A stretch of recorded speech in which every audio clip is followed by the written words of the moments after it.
Welcome, Exiles! Today I'm going to try my best to explain how to value items in Path of Exile. This is a complex topic and this video is meant to teach you the absolute basics of how to value items. I have a few other videos that cover buying and selling items and additional apps that you can use to speed up this process. I highly recommend using these programs once you start trading more. The links to those videos are in the description. That said, those apps sometimes can fail, leading you to sell some items for much less than they are worth. That's why I decided to make this video explaining some basics before we get into some advanced topics. The Path of Exile economy is very volatile and changes constantly. Some items that were worth a lot of currency might be worthless in a week or two. This is especially true when the new league starts. The only way you learn how to value items is by doing a lot of research, playing different builds and trading, of course. Before we continue, if you're new to the channel, please consider subscribing and turning on notifications. This helps a lot with how YouTube suggests videos, so if you want to see more videos from my channel, turn on the notifications. I guess that most of you watching this video will know what Chaos Orbs are and at least have some idea how currency works in Path of Exile. That said, let's just quickly go over this topic for new players. In Path of Exile there is no one single currency like in some other games. Most of the currency items are crafting materials. The two most popular trading currencies are Chaos Orbs and Exalted Orbs. Chaos Orbs, as the name suggests, rerolls a rare item, giving it new stats, where Exalted Orb will add a missing stat to a rare item.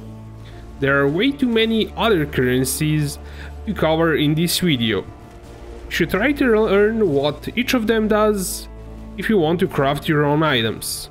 In most cases you will want to sell items listed for Chaos Orbs or Exalted Orbs. One somewhat unrelated thing before we get into pricing items, and this is meant towards the completely new players of Path of Exile. If you're not using a loot filter, you should start using a loot filter. This is something that every Path of Exile player will tell you. Loot filters filter out all the useless junk that is not worth anything, and you don't want to be price checking useless items. So if you're not using the loot filter, check the links in the description. I will leave a link to download the loot filter that you can use. Few things will influence the price of an item, and those are popularity of the item. If there is some overpowered build that everyone wants to play, items needed for that build are going to skyrocket in price, where some other items might get down in price because of that. Next we have the effort needed to get an item. If some item is really common drop, it's never going to be too expensive no matter how useful or how popular it is. Where items that are not popular might still be really expensive if they're uncommon. Those expensive and unpopular items require a bit of waiting when trying to sell them. Then we have to talk about item rarity. In Path of Exile there are 4 item rarity types, and those are normal, magical, rare and unique. Item rarity can trip new players a bit, because unique items are not the best items in the game. Rare items can be better than uniques in some cases. Uniques have specific stats that are unique to them, that's why they are unique. Where rare items can roll stats from a big pool of random modifiers. Magic items just have less stats than a rare item, and can be upgraded to a rare item with a Regal Orb, and later on you can also add more mods with Exalted Orbs. One exception to this rule are flasks, they are always magic. Normal items don't have any stats and are usually referred to as crafting bases. When we look at uniques, the price is going to be dependent on how build defining they are. Some builds cannot work without 1 or 2 uniques, and those are usually referred to as build enabling uniques. An example, Shadowrun's Rapid's body armor, that has a unique stat, chaos damage does not bypass energy shield. This stat is super important to low life builds. Those builds utilize only energy shield as their effective life pool, and use the life to reserve auras with blood magic support. One additional benefit of those builds is Pain Attunement Keystone that can be found on a skill tree. That says 30% more spell damage when on low life. Low life is a state where you have less than 35% of your life, and you achieve this by reserving auras, and you have this buff all the time. This effectively boosts your spell damage by 30%. Every time you see a stat that says more, it means it's a multiplier, so these stats are really rare and are really good. The only problem that going low life has is that chaos damage bypasses energy shield by default. And since you don't have any life, you're going to get one-shotted by chaos damage. That is why you must use Chevron's wrappings if you want to play a low life build. This makes this item pretty build defining because you cannot play a low life build without it. And that is why this item is around 4 or 5 exiles with 6 links. This price can vary depending on how popular low life builds are, but in general it's a really good item. Let's take a look at one other unique item. The Tabula Rasa body armor. This item is very useful, but it's also really common drop, unlike Chevron's wrappings, which is not so common. What this item has going for it is that it is 6 linked with white sockets and can be used from level 1. This makes it very useful for leveling, but it's not build defining. You can use any other 6 linked armor and you're going to be better off with it since it has stats. This is why this item is usually just around 10 to 15 chaos orbs. When pricing unique item, you should check the numerical values of stats. If a unique has a high numerical roll, it's going to sell for more currency. There are people sniping uniques with good stats and reselling them for better price. So if you put an item on sale and get a lot of whispers, you might want to check how good are the rolls on that unique and raise the price. When we are talking about unique items, there is one category that is really hard to price. And those are the uniques that can roll different unique stats. These uniques can be worth a ton of currency depending on stats that they have. And this is where most new players might get scammed. Usually tools like Trade Macro don't check for stats properly and will just give you the base item price. For example, we have a split personality jewel. The base price of this item is just 5 chaos. But if it rolls 5 to intelligence and 5 to maximum energy shield, the price of it is going to be 4 to 5 exiles at the moment. This is a perfect noob trap item. You might sell this to somebody for 5 to 10 chaos orbs, and he's going to resell it for 5 exiles. You'll probably have to wait for a few days, because this is not the most popular item in Path of Exile, but still, he's going to make a ton of profit on you. Many other items have the same problem. As one more example, you can take a look at Watcher's Eye that drops from the Elder Boss. This item has a big pool of modifiers that can roll. To price these items, you will have to look at specific modifiers that rolled on the item to determine the price. I hope you have some idea on how to price uniques now, but what about rare and magic items? They can be really hard to price.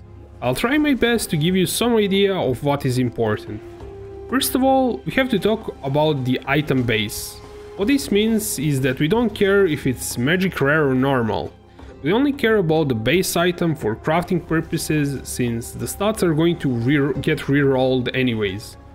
There are 3 important things that will determine the price of a base item.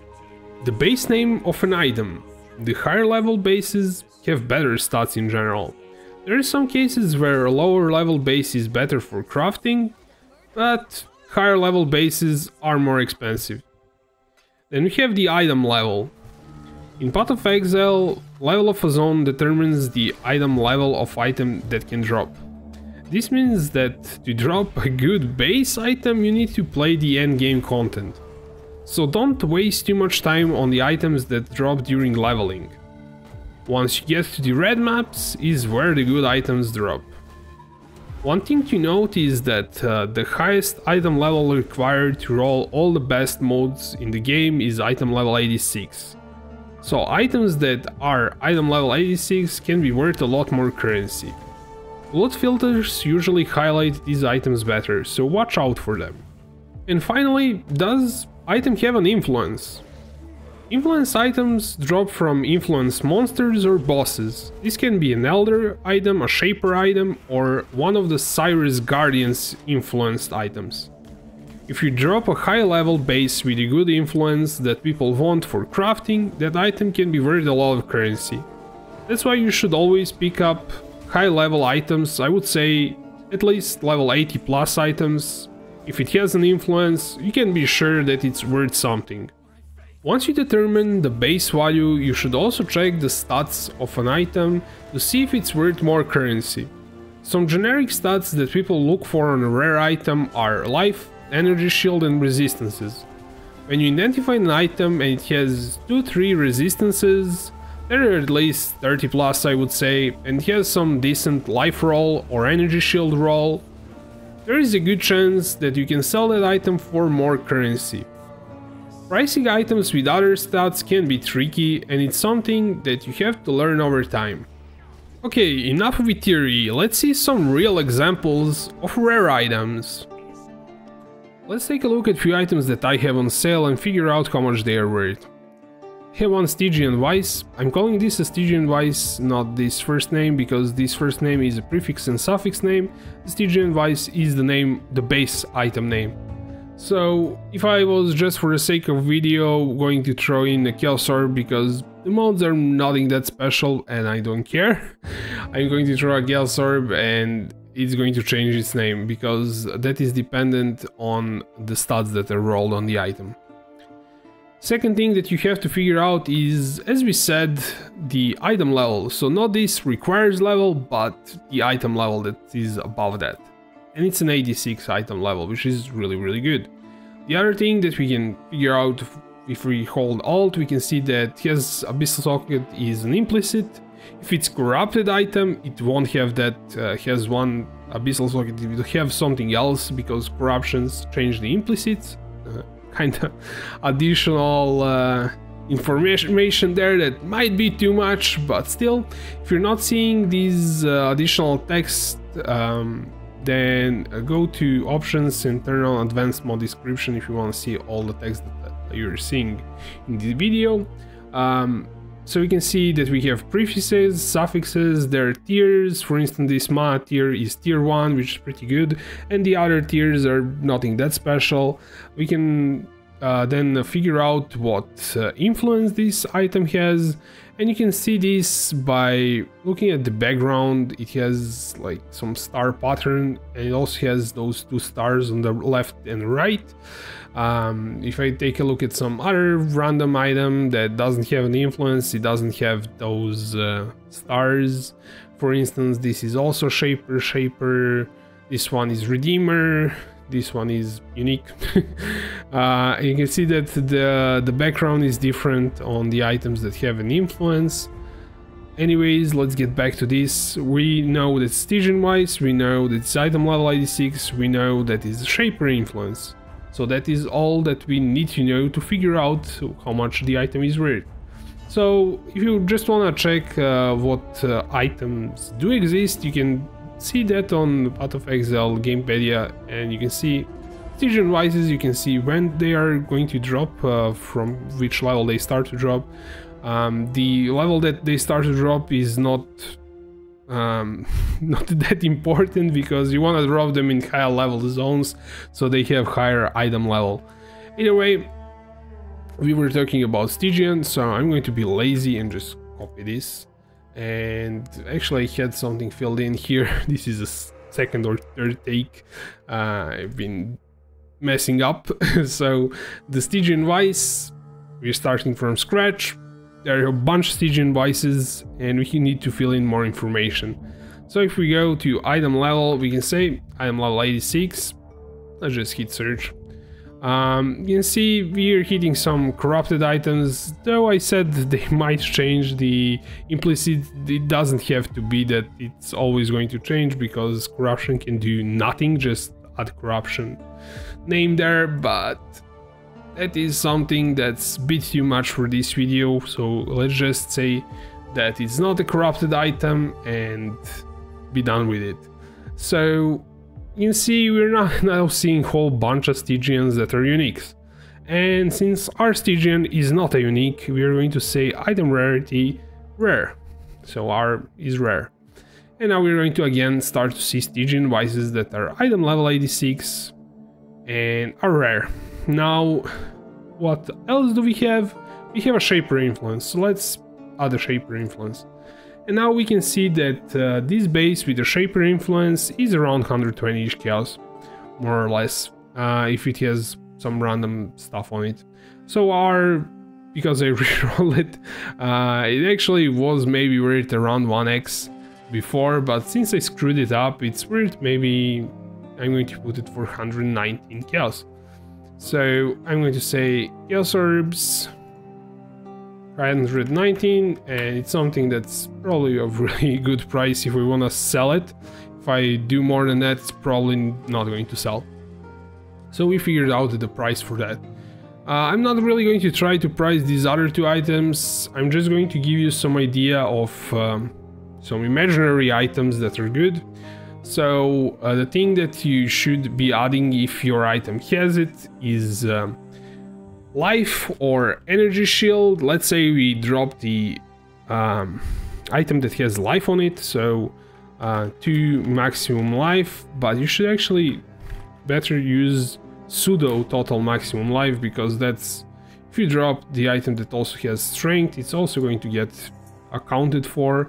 So this is something that trade macros will do, that pseudo modifiers, and can use trade macro with pseudo, but since we are not going to use trade macro for this video, I'm just going to type it in there. So this pseudo means that we have 93 to max life, we also have strength. Strength also gives life. Pseudo max life is not that useful. If you just want max life, you don't want strength on it, then you would do 2 max life like this, and then it won't show. So that's the difference between pseudo and not pseudo. We actually happen to hit again strength, but yeah, this one doesn't have strength, but it has life. Pseudo is really good if you're talking about elemental resistances, because this is going to take into account cold, fire and lightning resist and just sum them up into one number, and that way you can see how high are the resistances on the item. So let's say it's 100 again, maybe less, maybe we overdid it here, so let's do 90. So there is an item that has a pretty crappy fire res, but that can be fixed in the Harvest League. Not sure about the next league, but in this league it can be fixed. So this is a pretty good item. It has also some increased elemental damage with attacks, and you might be looking for some shaper mod. For instance, you take 17% reduced extra damage from crit strikes. That's not pretty good. By the way, I think this increased energy shield from body armor is really good as a shaper mod, but not really in combination with life, though this one also has maximum energy shield. So it might be good for some hybrid build. If you want it to be a life build, then I recommend not going shaper but going hunter, because hunter can roll double life. And a double life, it's not really double life, it's a different life mode. It's increased maximum life. Increased maximum life, I think it's up to 10%, don't quote me on that. Yes, it can roll up to 10. So this mod is Hunter Influence is the highest life roll that you can do on a belt, and you can figure out this if you go on Craft of Exile, but this is way too much for this video, or Path of Exile DB. I usually use Craft of Exile. Craft of Exile. This site is amazing for that stuff. You can pick what base it is. We're doing jewelry belts and the hunter, and you can see that hunter has this increased max life. So this is the site where it's at if you want to figure out how to craft stuff. You can also do POE Ninja, which is another really great site to figure out what items are actually good. So we were talking about item bases. We can see that the highest priced item level base is Opal Ring, that's has a Shaper mod, and this is something that is really good if it drops for you. So it's kind of maybe inflated here, it goes up and down, so it might not be updated. It's kind of 3, actually there are 5, 6, 7. No, this one is just underpriced quite a bit. The other ones are way more currency. So you can use these two sites if you want to figure out what is, I mean, you can use this site to figure out what's worth in the league. You can use Craft of Exile to see what mods exist, and you can use the trade site to actually see how much something is worth, sell it, buy it. Either way, this might be a bit too much for this video, and if I was going to cover also how to use trade macros, trade companion, and a few other applications that I use, it would be 1-hour video. That's why I decided to cover some really basic stuff in this video and leave that other thing for the next video. Pricing rare items is hard, and even experienced players will make mistakes. It's something that you will learn how to do the more you play the game. This video is more of a theory and is meant to give you a general idea of what makes up the price of some item. I highly recommend watching how to buy and sell items video after you watch this one. That video covers a practical application of what you just learned, and will give you some additional applications that are going to speed up this process of buying and selling items. Anyways, exiles, this is all. Thank you for watching, and I will see you in the next one.